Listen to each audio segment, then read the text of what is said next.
So I have to talk with just my flashlight, my cell phone flashlight, because there's a severe crunch going on for this next talk that I'm supposed to, or that I'm going to talk about. And they don't want me talking about it, so I'm getting a lot of crunching, snap, crackle, and pop going on in my brain, and I can't afford to do that to myself anymore. But it's still happening anyway, so I don't know if I can get through this, but not as much. And here goes the train, you know. But when I got clean and sober, I watched Hannah Montana because you know, I would sit on the couch. I had a lot of time in my hands, and I was clean, and I would watch Hannah Montana because it gave me it just provided some freshness. It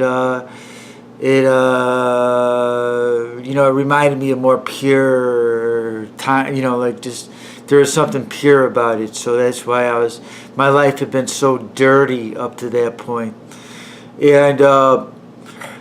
Thinking about how I'm approaching, you know, what has been done. That there's, you know, there's criminal and there's civil, and in the civil, the civility aspect of it all, and in having a negative attitude towards Miley Cyrus and the Cyrus family, you would be aware that some of their mistakes, sometimes they actually do, they make mistakes, and that the mistake would be is that they were trying to create this perfect family for everybody to look up to, this perfect you know, nice looking family, and in the process they maybe did create this nice perfect family, and that a lot of stuff is going on why you know, Miley Cyrus isn't on Twitter anymore and her page is all black, and that you can't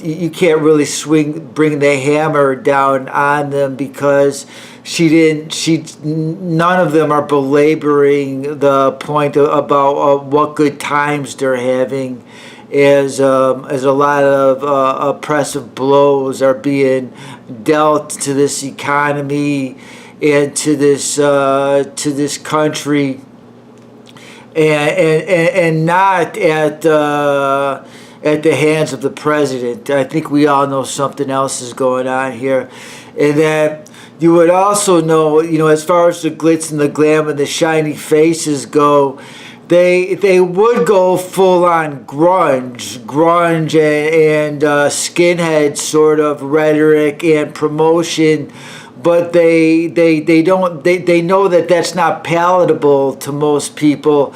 But that's why they would do it. They don't do it because that takes the rich out of the equation. And the rich and looking up to the money is the majority of their fun. Well, a lot of their fun. That if you took the rich out of the equation, then they wouldn't be able to have the sort of scum fun that they have. So that's why hardcore grunge and you know, the skinhead baldhead stuff never quite makes it up there.